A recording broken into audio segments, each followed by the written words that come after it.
Hey, you have jury duty today? Yeah? Me too. I heard it's some dramatic case about a father disinheriting his son because he won't divorce his pirate wife or a rich orphan. What? Is this a case for the next episode of 90 Day Fiancé? Oh, come on. You have to have heard about this case. I haven't. I'm not on social media. Well, you're about to learn. Let's head to the forum.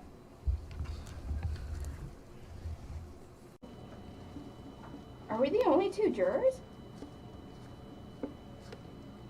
Looks like it. Weird. Almost like there weren't enough puppeteers or something. Wait, are we even real?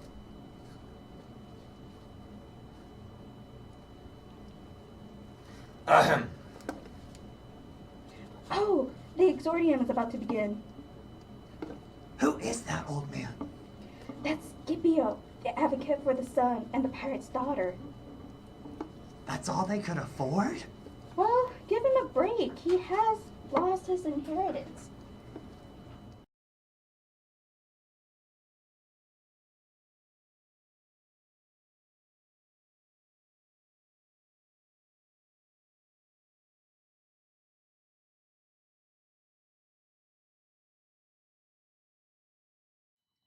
Who here would venture to say that they were born into the exact conditions they desire in life? I dare say no one. If only the gods would allow us to all be born into the Caesarian bloodline, that they would allow us all to trade places with Octavian Caesar. Indeed, what would I give to be the heir of Julius Caesar? Who wouldn't? Remember the look on Mark Antony's face when he read the will at Caesar's funeral and found out Octavian would inherit the throne instead of him? A classic. Alas, what a shame that only a lucky few of us can be so high-born. Yet, isn't it all the more impressive, all the more honorable, to rise from the ashes, in spite of a lack of ancestry and a humble beginning, and nonetheless become a man worthy of praise? Think upon the very roots of our republic. Consider for a moment Romulus and Remus. What high-ranking ancestors could these boys boast of? For they altogether lacked a father and were raised by a she-wolf. Yet we venerate these men and hold them in the highest regard, for out of nothing they sowed the seeds of our beloved republic. We, as Romans, owe our livelihood to humble beginnings. And isn't that all the more honorable at the end of the day? For we made something out of nothing.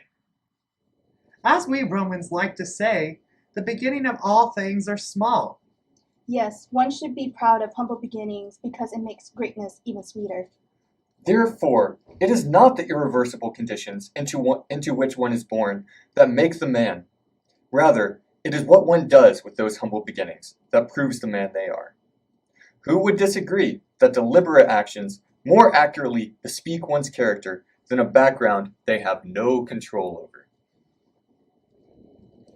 If a woman of low birth consistently proves the strength of her character by honoring her oaths and her marriage, shouldn't she be termed honorable on account of her actions? Why should such a humble beginning limit her character? Oh my, I believe that he's talking about Rufila, the pirate's daughter. Conversely, a man of high birth who fails to keep the most sacred of oaths, a father's duty to his son's well-being, bespeaks a corrupt character, regardless of his background. And the father he speaks of must be Salvius. Well, hold on. Let's not jump to any conclusions just yet. The exordium is not meant to ruffle any feathers so soon. Today, I do not seek to engage on an attack on Salvius. I would sure hope not. You better watch your words, old man. Otherwise... Calm down, Salvius. If you keep this up, no one will need to advocate for your son's case. You'll put the nail in your own coffin. Today, I simply desire to advocate for a woman who is afforded no voice of her own. What a noble aim! When Salvius refused to ransom Clemens, his own flesh and blood, his son, Rufila, a mere stranger, took pity upon Clemens and, through her virtuous efforts, achieved his freedom. Thus, regardless of her background, Rufilla acted in a manner befitting of a wife, and Clemens, by honoring his oath of marriage to Rufilla, acted in a manner befitting a husband. Yet, on account of his actions toward his son, no one can claim that Salvius acted in a manner befitting of a father. He's right. What kind of father would refuse to ransom his own son? Oh, just wait until I get my hands on you. This is blasphemy. So today, what will we decide is a greater testament to one's nature and character? The irreversible lots one was cast at the beginning of their life, or the actions they consciously take in the present, in accordance with their own free will. Remember, two of the most renowned men in the history of Rome, Pompey and Marius, are revered because they defied the odds of their backgrounds, achieving greatness despite their lack of distinction at birth. Shouldn't we allow this woman here the same opportunity? No one of us is born honorable. We only become so through our actions. Therefore, let their actions speak for themselves. What's happening? Is the advocate already finished with his oration? I haven't even had enough time to fall asleep yet.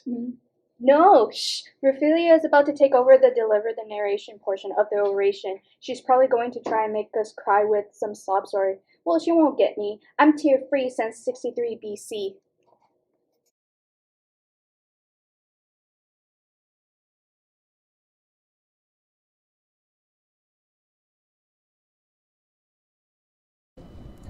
I will tell the story of the events that led to the disinheritance of my husband. Clemens is a fierce supporter of his family.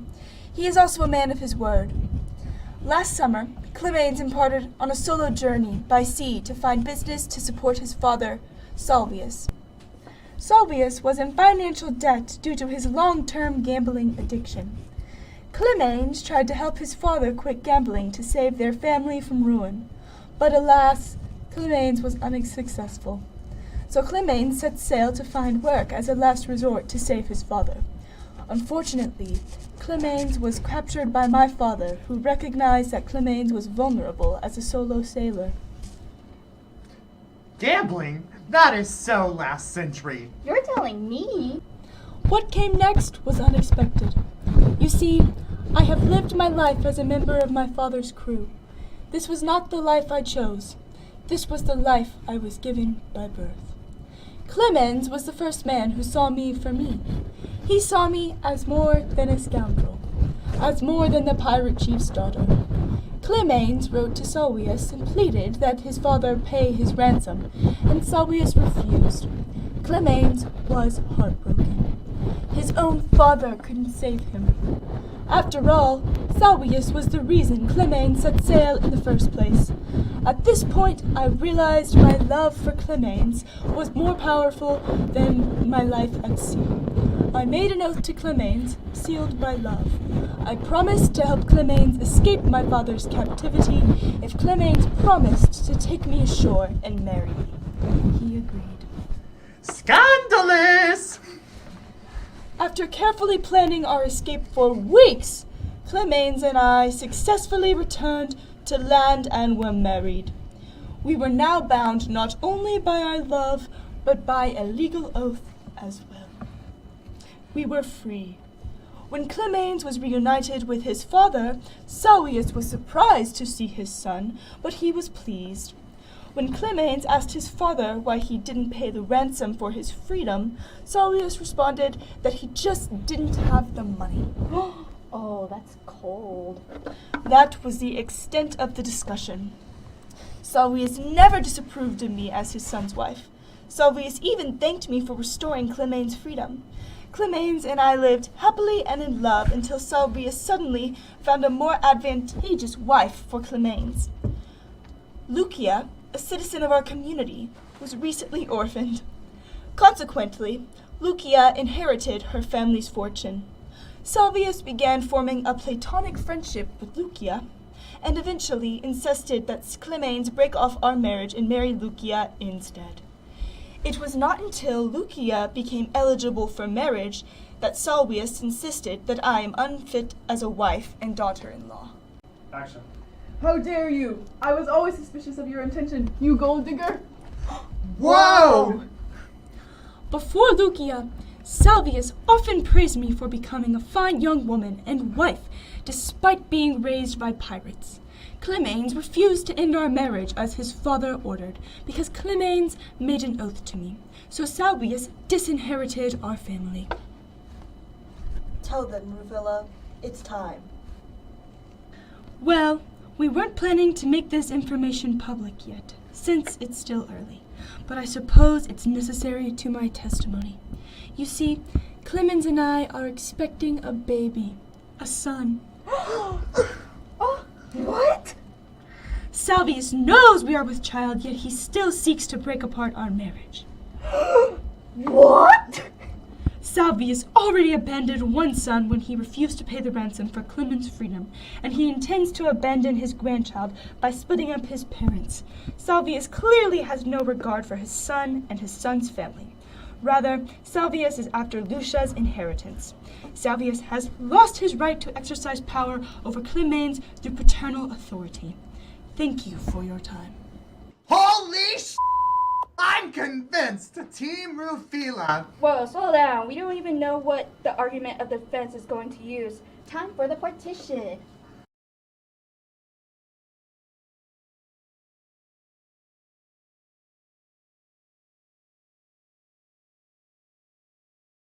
How dare you do that to me? How dare you do that? Order in the court. Wait, that's our job. But yeah, order in the court. My fellow Roman citizens, you have just seen the honest countenance and heard the poignant testimony of Rufila, daughter of the fearsome archpirate Pyrrhus.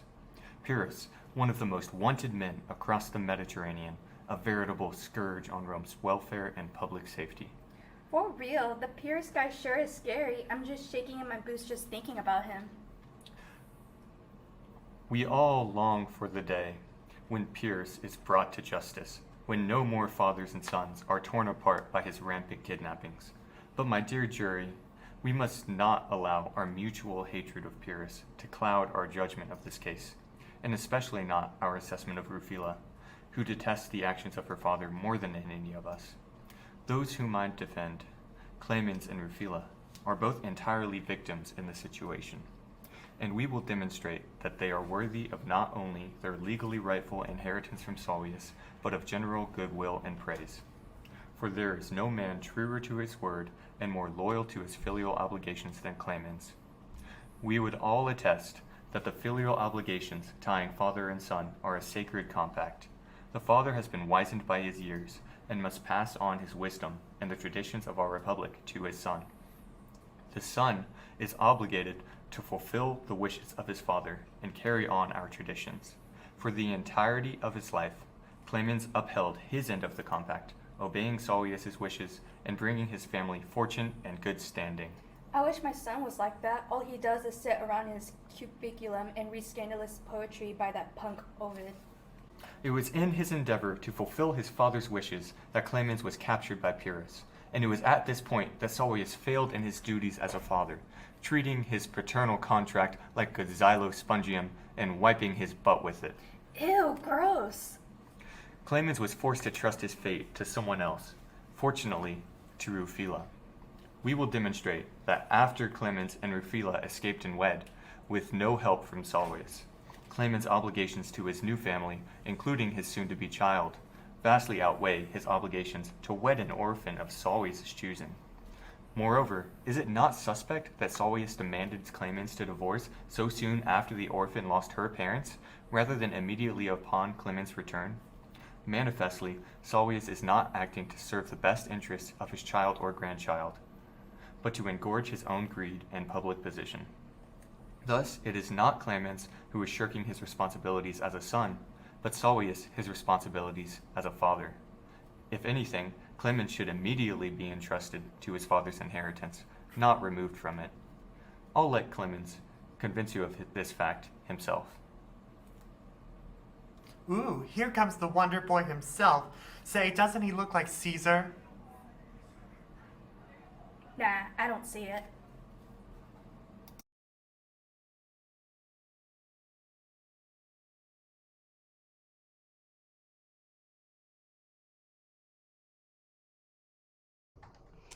I, Clemens, stand before you today to appeal before my fellow countrymen the legitimacy of the oath of marriage I made to my wife Rufilla. Although our love and oath of marriage to each other was born under the dire circumstances of my captivity, it was a promise I made with the greatest sincerity and willingness. It was a sworn oath before not only the gods, but my dignity as a man. If I were freed, I would love, cherish, and protect Rufilla as my wife for the rest of my days.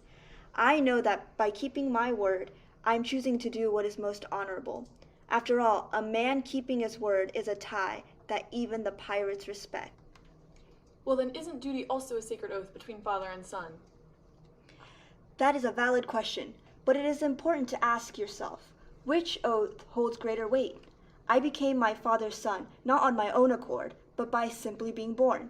But the oath I made to my dear wife was completely on my own volition and made with the utmost earnestness and love. Furthermore, why should I uphold an oath to my father when he was so quick to shirk his responsibilities as a father? It was my father's indifference towards his own son's peril that put me in the circumstances to make the oath in the first place. The moment my father refused to pay the ransom for my life, I knew that I was on my own. I had no father that I could rely on and had to fend for myself. In that lonely time, it was only Rufilla who was by my side. If a father does not protect his own son, why should that son obey the father? It was not when I refused to marry Lucia that my father disinherited me, but he had already lost his rights and place as my father long before, when he left me to die on that pirate ship.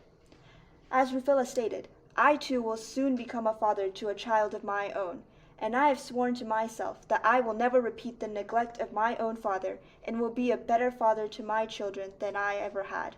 My greatest desire is to carry out my full duty to the family I have created with my wife, and I will not allow my father's greed to get in the way of that. My future responsibilities that I have to my wife and unborn child are far greater than any past obligations I have to my father. The son's case seems pretty solid. Are we done yet?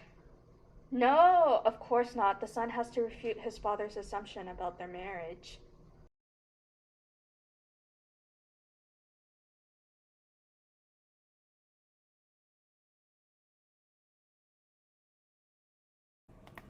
My father Salvius assumes that the pirate chief's daughter, my current wife Rufilla, is a gold digger and will bring danger to us all. However, father, I must ask you this. Why did you wait to mention your disapproval of our marriage instead of saying it immediately when I arrived back to marry the pirate chief's daughter? Rufilla had malicious intentions. We Roman citizens cannot trust a pirate who steals for their own selfish reasons. That Rufilla had malicious intentions when she decided to marry me, but who's to say that you don't have selfish motives? My father only mentioned his concerns for my well-being once he came into contact with a single but rich orphan waiting to start a family. However, I already have a new family with my current wife. If you truly cared about me, father, you would have done everything in your power to pay my ransom to the pirates. You only want me to marry Lucia so you can use her inheritance to fund your gambling addiction again. You put on the front of the importance of family, but where is your support for my current family with Rufilla and our child? My father also assumes that the oath between us, an oath of obedience from a child to their parents, is more necessary than the oath I have with my wife. However, father, I regret to inform you that the oath was broken when you refused to pay my ransom. Rufilla was there for me and left her family to be with me. She saved me from a life of hostage, shackled in chains to a ship, with nothing but a dirty bag for clothes. How could Rufilla have been greedy and dangerous when she risked her life and family ties to be with me? My wife made an oath of marriage to me, and since you have abandoned me, I shall uphold my vow to her. I did not deserve to be disinherited when I disobeyed you. You, father, gave up the right to disinherit me when you refused to pay my ransom. How despicable! Salvius didn't pay the pirate's ransom for his son because of his huge debt from his gambling addiction. Then he has the audacity to force his son to marry Lucia to fuel his gambling addiction again? It's outrageous indeed. A father who loves their son a lot would do anything to have them back. Even the pirate's daughter left everything she knew to be with the man she loves. The father is the ultimate gold digger for wanting his son to marry the rich orphan over love. Get back up. What? I thought the show was over. We revealed that the father is bad, and the son and daughter get to live happily ever after. Bada bing, bada boom. No, that's not how it works. The advocate is coming up to give the peroration. The probation? No, the peroration, the final part of the standard oration where the speaker sums up and creates ill will or pity to really drive home the case.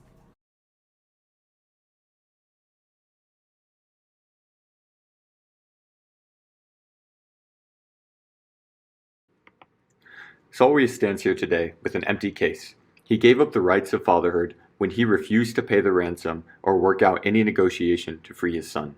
It was this decision to not pay the ransom or make any attempt at negotiation to free his son that led to the marriage before us today. Therefore, I find it impossible to say that Solway has any right to break up this marriage and eventual family of Clemens and Rufila. Solway saw an opportunity for wealth in marrying his son to Lucia, and he simply desires to wreck one marriage for the sake of another that benefits him and not the married parties. Solway doesn't care about fatherhood or the sanctity of marriage. He only cares about himself and his future wealth. We look at Rufila. Rufila stays by her husband's side through thick and thin. She gave up her life on the seas, and potentially now her life in Rome because of Solway's negligence time after time. If she were truly seeking money and ill will, like Solway claims, why does she continue to fight for this marriage when, as far as inheritance, it might soon become worthless? Because a promise means something. Our society... Huh?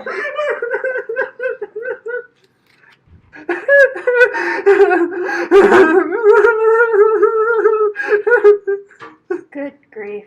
There. Sorry, Scipio. You know how the pollen is this time of year. You can go on. Our society is built on promises. Promises between husbands and wives, between fathers and sons, between clients and patrons. And most importantly, between citizens and their homeland, Rome. We call this duty. A duty that supersedes good times and bad. It is the duty that brings us here today in court.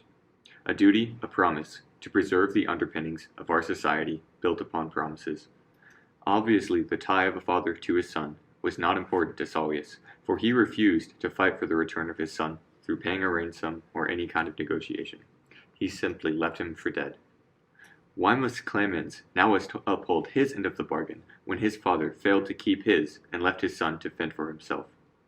Now his father calls for yet another tie to be broken, one of marriage. Surely, Solway cannot be asking for another oath to be broken. Surely, he cannot be asking his son to break an oath that was the result of his own wrongdoing. The audacity! Solway may claim that his patria potestas extends to forcing his son to divorce, and in a sense it does, but his fatherhood only mattered when he was to get something out of it. Why this orphan? Why now? Solway sits here mocking Rufila for her supposed avariciousness. Yet, I ask you, jury, doesn't it take one to know one? Solway seeks to break oaths, wreck marriages, and destroy families. For what? Patriarchal duty? How can that be? His actions speak otherwise. Marriage is an oath, and we know that oaths, as previously stated, are a tie that even pirates respect. Do we dare stoop so low to break it? Solway aims not only to disinherit his son, but his expectant grandson as well. Do we dare let this man ruin Clemens, Rufila, and now their coming newborn's life any further? The newborn would be left without a father to a woman who would become an orphan herself, as she is now barred from land and sea. Solway would not only disinherit one son, but two, leaving his son fatherless and also his son's child. When do we put a stop to this? If oaths were ignored when they became inconvenient, where would be the integrity in our country? Oaths were made to be upheld, not broken. Jury, you have an oath to maintain the integrity of this state. I beg you, unlike Solway, maintain your end of the bargain. You know what? Jury? Jury? Oh, Was he talking to us? Who knows? I don't even remember what this case was about, but I guess we should deliver a verdict. 3, 2, 1. Not Guilty! guilty!